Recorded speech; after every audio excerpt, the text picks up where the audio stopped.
الحمد للہ رب العالمین والصلاة والسلام علی سید الانبیاء والمرسلین وعلی آلہ واصحابہ اجمعین۔ میں مولوی صدیق اکبر یوٹیوب چینل اسرا ٹی وی سے۔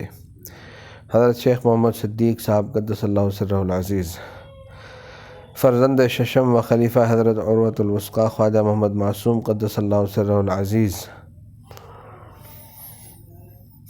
ولادت مسعود 1059 بمقام سرہند شریف۔ دوسرے بھائیوں کی طرح حفظ قرآن شریف کے بعد 16-17 سال کی عمر میں علوم ظاہری کی تحصیل سے فارغ ہو گئے۔ 11 سال کی عمر میں رسول اللہ صلی اللہ علیہ وسلم کی زیارت سے رؤیا صادقہ میں مشرف ہوئے۔ سرور کائنات صلی اللہ علیہ وسلم نے ولایت احمدی کی بشارت دی۔ والد ماجد کی حسن تربیت کا نتیجہ تھا کہ ابھی عمر مبارک صرف 18 سال تھی کہ یہ بشارت صادق ہو گئی۔ 20 سال کی عمر میں جب آپ پایہ تکمیل کو پہنچ چکے تھے، والد ماجد نے داعی اجل کو لبیک کہا۔ آپ نے تمام عمر خلف ہونہار کی طرح باپ اور دادا کے نسب العین کی تکمیل میں صرف کر دی۔ آپ حرمین شریفین زادہم اللہ شرفاً کی زیارت سے مشرف ہوئے۔ ایک عرصے تک ان مقدس شہروں کی خاک پاک کو توتیائے چشم بناتے رہے اور اہل حرمین کو اپنا گرویدہ بنا کر فیضان طریقت میں سرگرم رہے۔ پھر واپس تشریف لائے اور خدمت اصلاح و ارشاد میں مشغول ہو گئے۔ فرخ سیر نے خراج عقیدت پیش کیا، زمرہ مریدین میں داخل ہوا، مگر 5 جمادی الثانی 1130 ہجری تاریخ رحلت سرہند شریف جائے دفن۔ حضرت خواجہ کلان اور خواجہ خورد قدس اللہ اسرارہما، خانوادہ نقشبندیہ کے پیش رو حضرت خواجہ محمد باقی باللہ کے فرزندان ارجمند میں خواجہ کلان کا اسم گرامی عبید اللہ ہے۔ پیدائش 1 ربیع الاول 1010، 6 رجب 1010 کو، یعنی صرف 4 ماہ بعد حضرت خواجہ باقی باللہ کی دوسری زوجہ سے حضرت خواجہ عبید اللہ عرف خواجہ خورد نے رخت ہستی سے گزرگاہ دنیا کو رونق بخشی۔ تھوڑے ہی دنوں بعد دونوں نونہالوں کے سرپرست بار زندگی سے سب کدوش ہونے کا ارادہ کرنے لگے۔ چنانچہ خلیفہ اعظم حضرت مجدد صاحب قدس اللہ سرہ العزیز نے فرمایا: امید حیات کم ماند، از احوال اطفال خبردار باید بود۔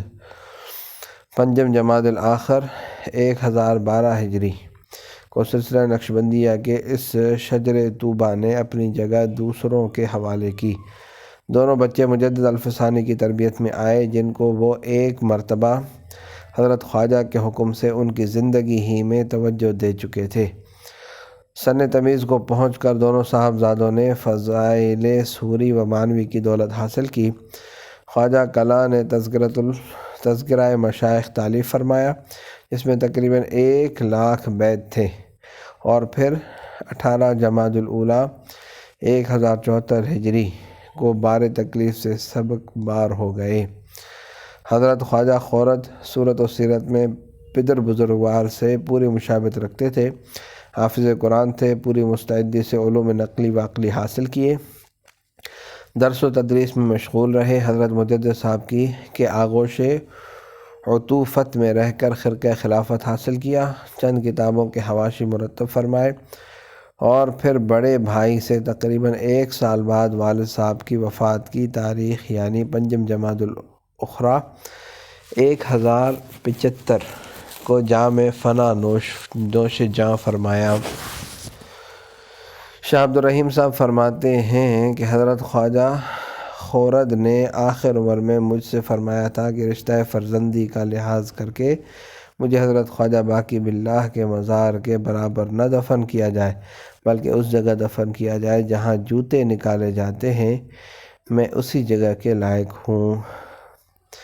میں نے عرض کیا کہ دفن کرنے کے متعلق مجھے کیا اختیار، یہ کام آپ کے وارثوں کا ہوگا۔ فرمایا: تم کہہ دینا۔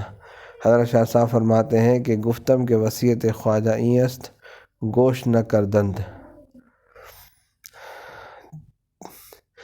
تحریک مہدویت۔ سید محمد مہدی جون پوری، شیخ عبداللہ نیازی، شیخ علائی مجدد الف ثانی اور آپ کے خلفاء نے جن ابھرے ہوئے فتنوں کو دبایا، جن خرابیوں کی اصلاح کی اور دین و ملت کی جس پرمزدگی کو شادابی سے بدلا، ان کا ذکر کیا جا چکا۔ لیکن اسی موسم خزاں کی ایک باد سموم وہ بھی تھی جس کو تحریک مہدویت یا فتنہ مہدویت سے تعبیر کیا جاتا ہے۔ ابتدا میں یہ تحریک ممکن ہے گلشن اسلام کی باد نسیم بھی ہو، مگر 10ویں صدی کے وسط میں اہل زمانہ کی مسموم طباع اور زمانے کی زہریلی فضا نے یقیناً اس کو باد سموم بنا دیا تھا۔ ہر مجدد صاحب کی عمومی دعوت اتباع سنت اور تمسک بظاہر شریعہ میں اگرچہ تمام فتنوں کی اصلاح آ جاتی ہے، مگر خصوصی طور پر اس تحریک کی مخالفت کے لیے اس اولو العزم مجدد کی ہمت عالی بظاہر متوجہ نہیں ہوئی، اور اس کا سبب ظاہریہ بھی تھا کہ خود اکبر اور اس کے اعوان و انصار اس تحریک کے مخالف تھے۔ بساط سیاست کا صرف ایک مہرہ خان خانہ کچھ دنوں کے لیے اس تحریک کے الجھاؤ میں پھنس گیا تھا، اسی کو حضرت مجدد صاحب نے نکال لیا۔ لہذا حضرت مجدد صاحب کے سوانح اور حالات بیان کرتے ہوئے اس تحریک کا بیان کرنا ضروری نہیں سمجھا گیا، لیکن اجمالی اشارات کے بغیر دور مجددی کو ختم کر دینا بھی یقیناً ایک کوتاہی ہوگا جس کو عمداً گوارا نہیں کیا جا سکتا۔ علاوہ ازیں دور مجددی کے سلسلے میں جب شیخ علی متقی اور شیخ محمد بن طاہر پٹنی کا ذکر ان اوراق میں بیان کیا جائے گا تو ضروری ہے کہ ان کے مد مقابل فرقہ مہدویت کے بانی اور شیوخ کا بھی کچھ تذکرہ آ جائے۔ اس تحریک کو بیان کرنے کے لیے ہمیں حضرت مجدد کے زمانہ پیدائش سے بھی 100 برس پیچھے ہٹنا پڑے گا، مگر اس کو نظر انداز کر دینے میں جو کوتاہی ہوگی اس کی تلافی کے لیے اس رجعت قہقرہ میں خرابی نہیں معلوم ہوتی۔ بانی مہدویت۔ یہ عجیب بات ہے کہ تحریک مہدویت کا جس کو بانی کہا جاتا ہے، بقول محققین وہ اس تحریک کا ذمہ دار نہ تھا۔ سید محمد جون پوری کو مہدی کہا گیا، ان کے نام پر ایک فرقہ پیدا ہوا اور پھر اس نے وہ عقائد اور خیالات پیش کیے جن کو علماء ملت نے متفقہ طور پر غلط قرار دیا۔ سید محمد کے متعلق ابو الفضل کی تحریر ہے۔